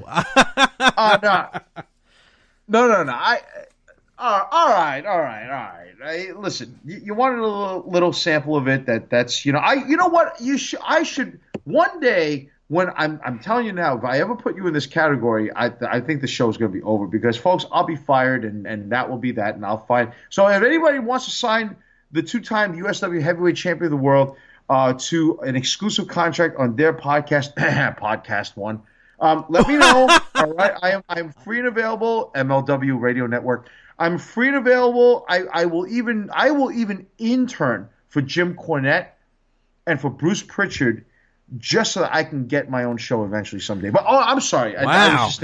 I was just thinking out loud. Well, listen, you and Frank Messina on this show, and his last name on this show and the Better Half are causing nothing but grief for me. You have given me agita. You have given me terrible sleepless nights. I have the Pepto-Bismol on IV because of the two of you. Well, if you already wanted those symptoms, just look in the mirror, and you would have in plain sight you would have seen the symptoms right then and there. But so this is how it's going to work. We need resolution. Resolution. You think that okay? Now you know what? Let's determine this. Let's be fair about it. Okay, I want to hear what he had to say. Now I listened to the better. I'm gonna listen to the Better Half, and actually, I'm kidding. I did. I listened to it. It dropped yesterday. Yeah, I listened to it, and I'm gonna say this to you now. I think it's better off that we don't leave the fans on a cliffhanger. So why don't we play that clip? And folks, brace yourselves because this is going to be kind of a long one here. Let's play it and let's just, really let the fans know. Okay, let them hear it. So before we get into the clip, just a little bit of backstory. We had a few weeks ago in the Better Half, myself and Frank had a discussion about the Yin and the Yang, and Anthony was a little upset that the show's not getting promoted amongst the shows. So Anthony had a retort against Frank, and we played that last week. If you listen to the Better Half, which dropped yesterday, October 18th, and you can listen every other week right here on the More the Same network to the Better Half, You can listen to Frank's retort, his rebuttal to Anthony. And now we're going to play that rebuttal right now, and then we'll hear what Anthony has to say. So, jockeys in the back, hit the clip. Wow. Chew's angry. That's what I had to sit through. Yeah, well. And get yelled at as well. Well, see, okay, well, wow. Chew, I'm flabbergasted. Honestly, I mean, I'm glad that you feel better. You got it off your chest, or your breast, whatever you want to have there. As for the reason why you blocked me, I wrote down some of your finer points here as I was listening to it. I honestly don't remember that, and yeah, maybe I was drunk, but which is a definite possibility. But really, to just block someone that you're friends with for no reason, and this was like years that went by that that we haven't spoke. I mean, granted, I know our distance is not geographically not exactly the same, but wow, and I do wish you success on your Eagle and Yang podcast. You're gonna make it really difficult for me when I have to record again. Well, I'm getting to this because I kid. I'm sorry, I mispronounced I always thought it was Yin and Yang. I mean, just and that's not that expression. I mean, that's a common mistake. You didn't mean you have anything. to give me that one, Anthony. That's a common mistake. I am the pale-faced, the white-faced devil. Quentuocha. Who? Quentuocha. Yeah, see, okay, Chew, this gets me to my other point. I think the common problem here is Larry. I think I might be looking for a new... Chew, I solved our problem. You and I should host both podcasts. And we just kick Larry to the curb. I mean, if you really think get royalties, you'll get nothing and you'll like it. No. I want to first of all, you brought up. Okay, fine. The Yin and the Yang podcast. I'll promote you. That's fine. I didn't know you were in such dire straits for listenership. But we're all a growing podcast, Larry's empire here, his little baby. This is very true. Yeah. I'll throw you. Not throw you a bone. That's the wrong thing to say. I will extend an olive branch, so to speak, to promote your podcast, and I would love to do a crossover one day. And Chew, you were very, very angry, Chew, and to attack my friend Ellery. Now, I didn't want to say his name, but you forced me to. Ellery's a hardworking mailman. And he talks fondly about you, and to say he's a drunk, that's just hurtful. Now, I don't know about him in his personal life, but I know I work literally right next to him. His route is right next to mine, and we have lots of laughter in the morning. And jocularity. There was one occasion where we did get drunk together, but that was off the clock, and we had a good time. And he's a father. He busts his ass. He's I think got 2 kids, and you should be very proud of him. Chew, and I think he would be proud of you, knowing. And we every now and then we're like, "Oh, have you spoken to Chew?" And he's like, "No, we don't speak to. I don't speak to. He's fucking crazy, man." And but like in a good way, because Chew's, Chew's a very animated fellow. He can be. Yes. So Chew, I'm gonna extend an olive branch, and you know what? Some people say that I'm pussying out or backing down, but you're a scary person sometimes, Chew, and I don't know the level of your insanity because I know personally, as working for the post office, there is an insanity test, and if you fail it, you get hired. So we could both be very, very crazy. And just as a point, you did say that, you weren't stealing from me. You weren't stealing my idea. What I meant by that is Larry and I discussed a podcast for months before the Better Half, actually almost for about a year before the Better Half. Before the Retro Gamers even started. I don't know about that. No, okay, maybe just about the same time Retro Gamers started. And we threw a few ideas around. What was going to be like, I shouldn't tell you. I don't want to say the other idea because, someone might take that one too. But Jesus, help me. No. I'm saying this as jocularities because I want to love Chew again. I want to see Chew. I will invite Chew. By the way, Chew, that picture you posted on Facebook of all that food got me very turned on. I'm just saying... Next autumn moon, you want to invite me over? I'll be there. I'll bring some lasagna. It'll be good. There you go. Again. Can I come? No, Larry, you're not invited. Boo. Well, it's your own fault. Okay, you're trying to start an empire, but you're trying to split a friendship. Okay, let's just go there. Okay, so Controversy creates cash. okay, this isn't wrestling. Okay, so this isn't the NWO and the give me 3 other initials that I don't know. DX, ECA, ECW. Sure. Okay. There was good Hulk Hogan and bad Hulk Hogan. That's all I impressed remember. you Okay. Well, Controversy that's when I creates kind of cash. lost it. It's when Okay. when I was able to guess the script before they said it. But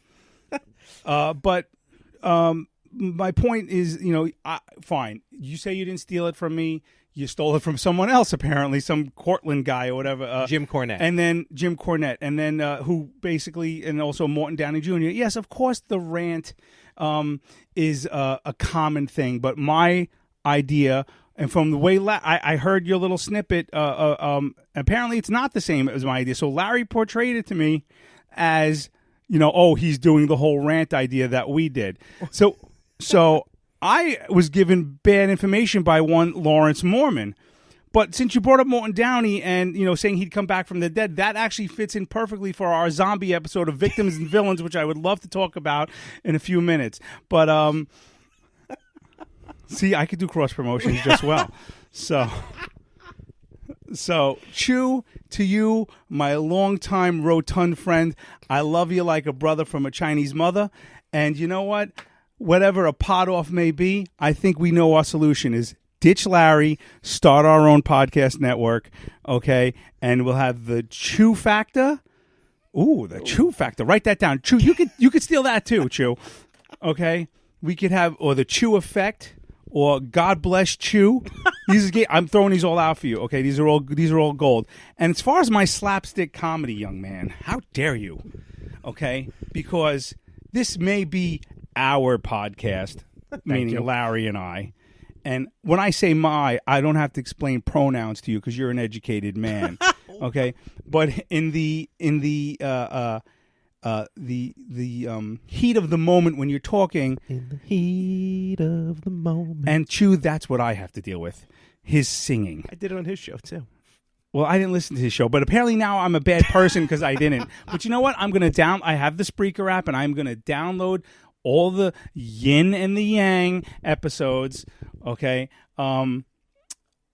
just so I could listen to my good old pal, Chew. Now, what episode was that on? That was his latest? That was episode 4. Okay, so I'm going to skip episode 4 because I don't really need to rehear the hatred and vitriol that spewed from your mouth. It was very upsetting to me personally, but I'm over it. I'm not going to fight you, Chew. I'm not going to pot off you, Chew, because you know what?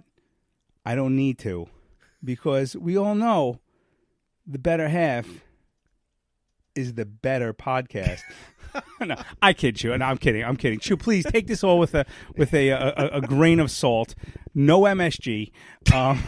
See, Larry just laughs. This is my slapstick comedy, and if you want to come at me, bro. My door is always open. My basement door is always open. Right now it's locked, but it's always open. And you can come on down and we could have a pot off or no, you're not allowed to speak yet, Larry. Because I'm still trying to figure out what a pot off is. Okay, whatever. Chew, I wish you the best luck with your podcast. I think you're going to do fine. Larry has not shown me the numbers on any of the podcasts yet, which I've been asking him to. So now I'll be able to actually know. And if we could help you in any way and you could help us in any way, hey, Chew, we're in this together. Okay? But I'm not backing down. I stand by my guns. And I was about to say how great it was that you refriended me on Facebook. And it was a Christmas miracle because Christmas is right around the corner. And I want to just wish everyone a Merry, Merry Christmas and a Happy New Year. Chinese New Year, American New Year, and all the other New Years. Ramadan,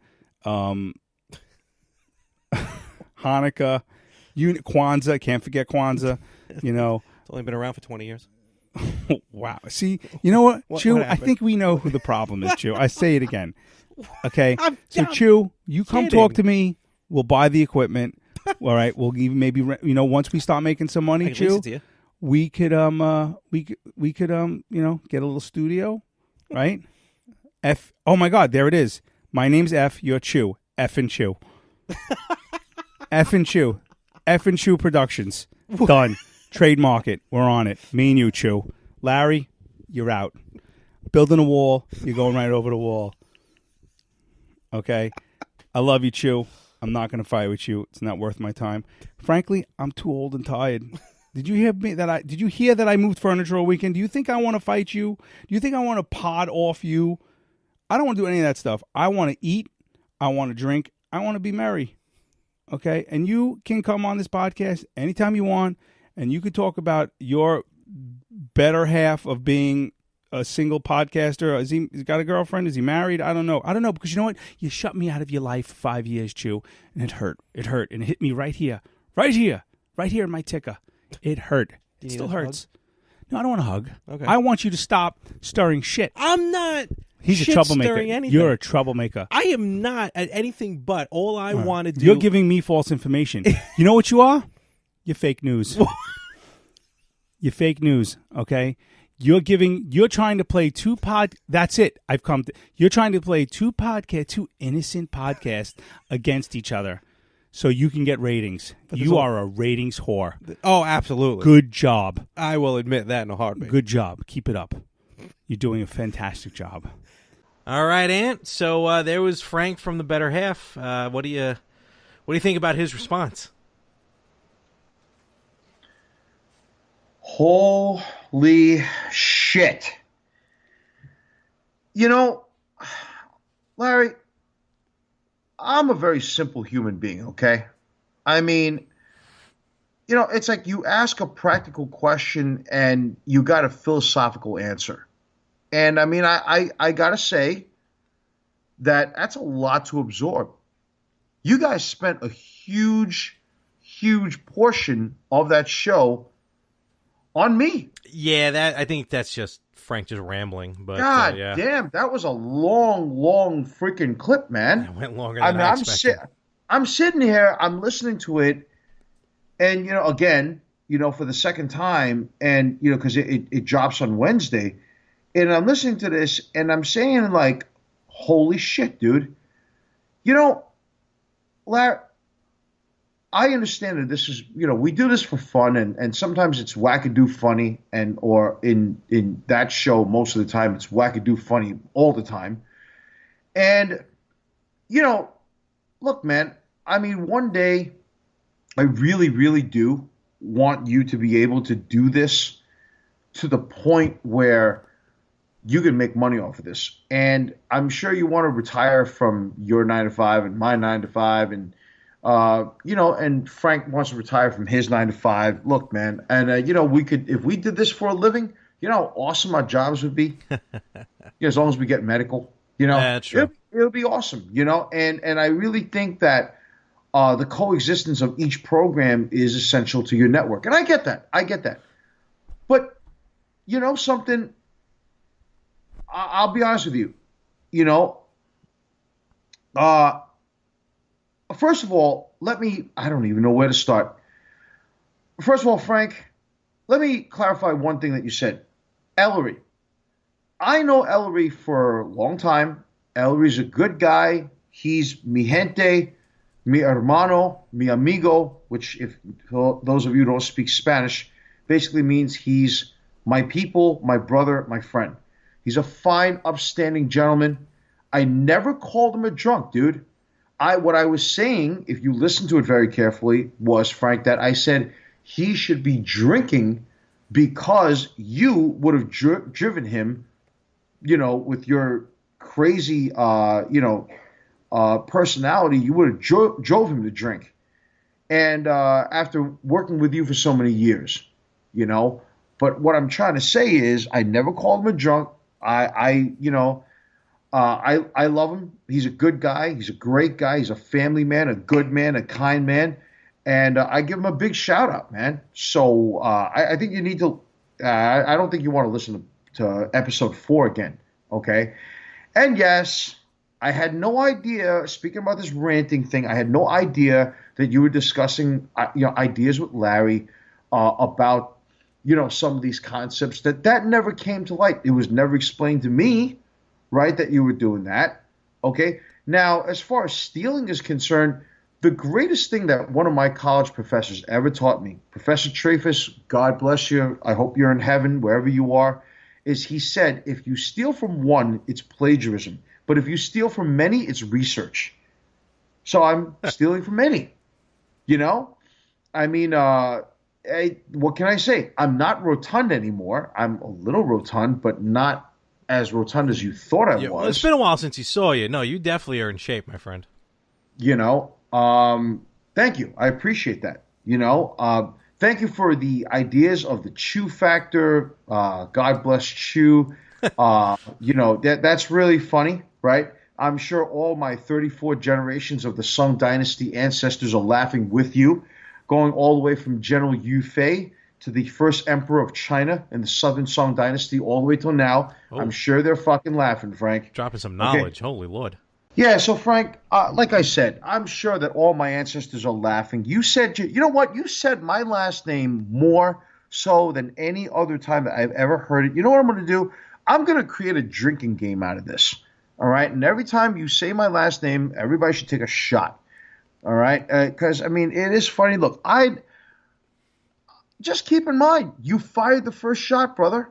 You know, if we're supposed to be this cohesive unit as a family network, all right, of podcast, you know, I plug your show. I listen to your show. I'm loyal to your show. I actually love the concept of it. And I guess I did give you some criticism. And what I meant by the criticism is that I was a suggestion. One of the suggestions that I don't know if Larry told you was when you say a lot of things in a married perspective. I'm not married. So I want to know why you're saying these things.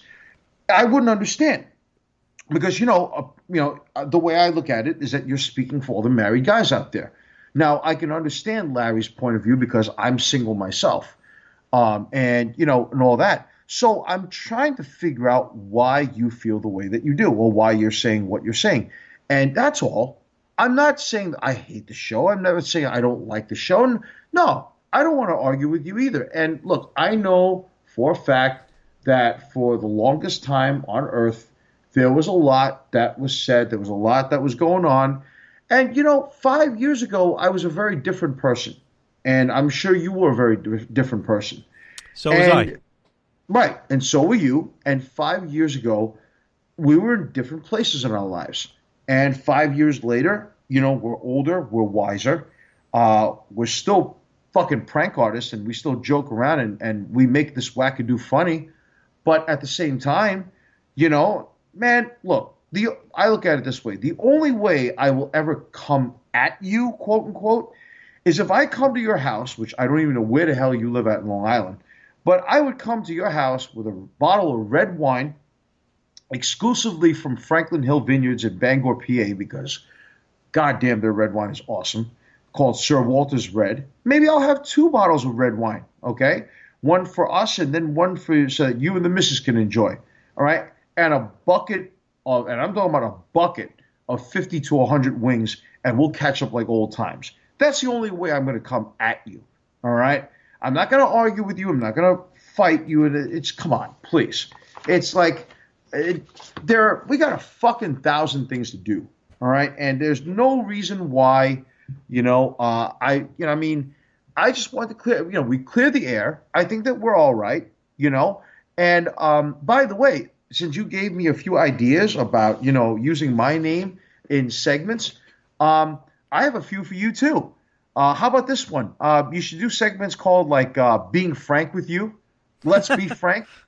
Messing around. Don't mess with this mess. Enough of this mess. Clean up this mess. Quite frankly, this is messed up. You know? No, now he's turning into a fucking comedy hour. You hear this? All right. Oh yes. Hey. By the way, I'm sorry. What? Don't throw me under the bus. Trust me, that's already been done. Actually, you're throwing us under the bus. Let's not forget that.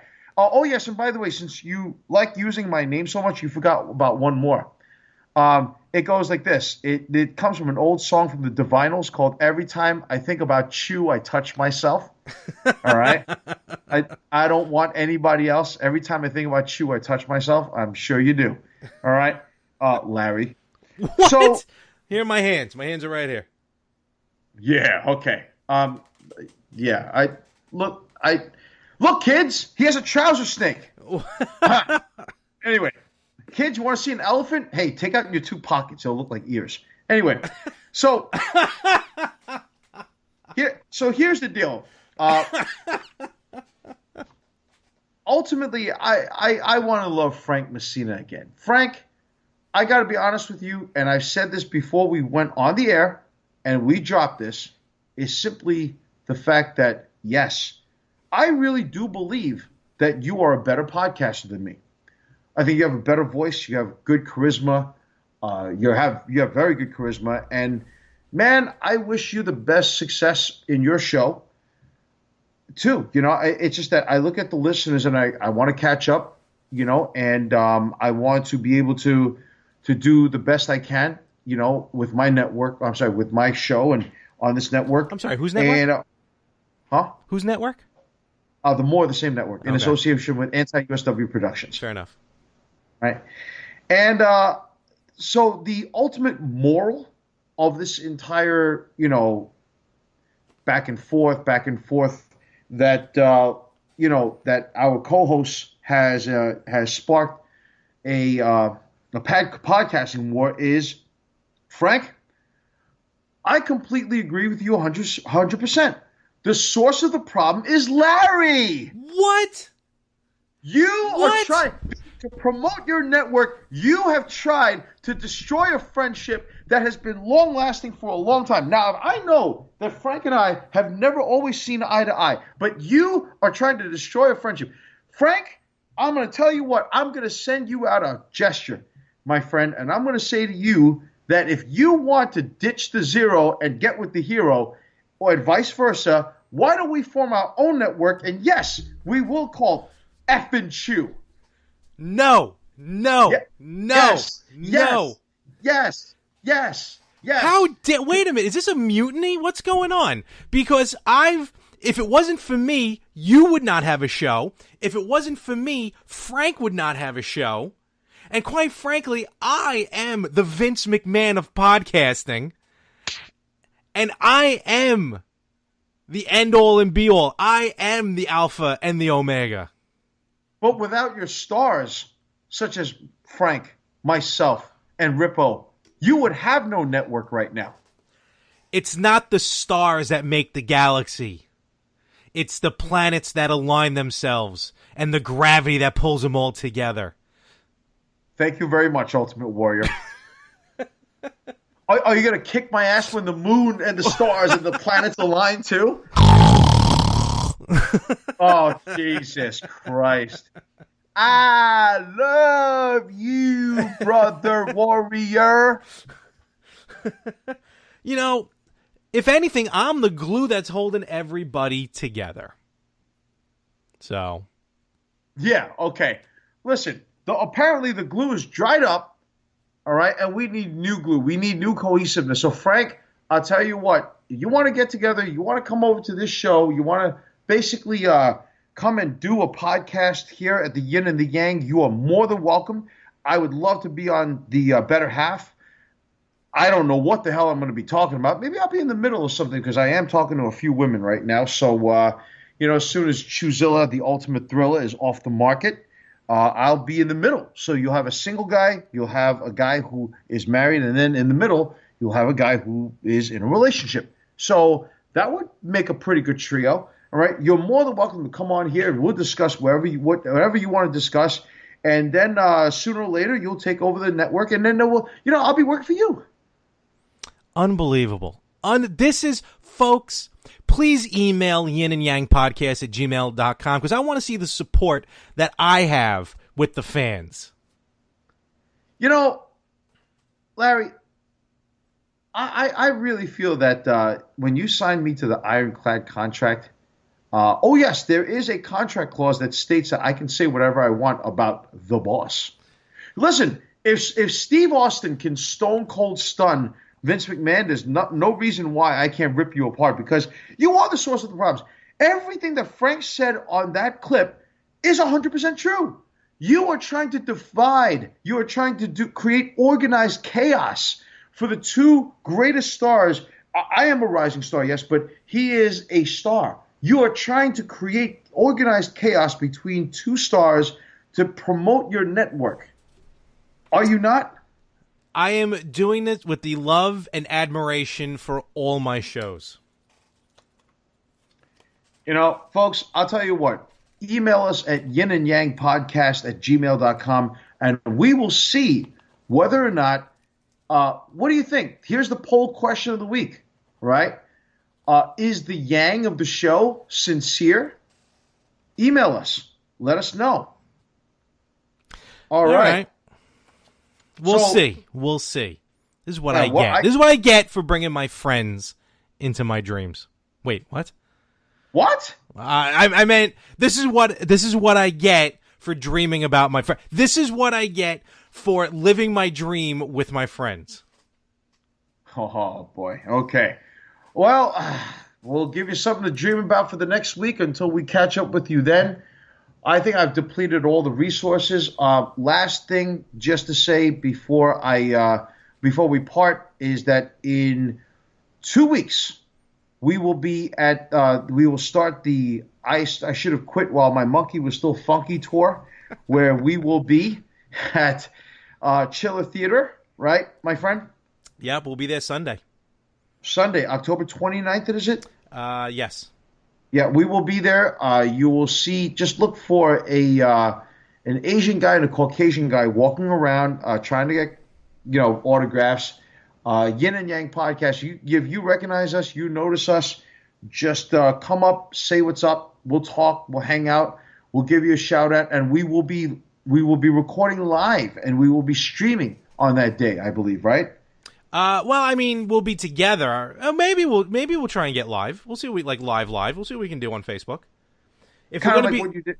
Yeah, if we're gonna be live, check out. You can follow me on Facebook, facebook.com/more365 MOHR365, and at some point, me and Anthony will be on there live. My Instagram is wildmanfan, WILDMANFAN. Please check us out. We're going to have a Facebook page soon. And at the same time, you can also, once again, email us. Let us know how we're doing. We do this for you. We got your back. Anything you need. So, guys, I don't want to go on forever here because I'm sure you got 1,000 things to do. But thank you for your support always. Thank you for listening to us at the Yin and the Yang. We do this for you. We love you. God bless you. Eat right. Eat well.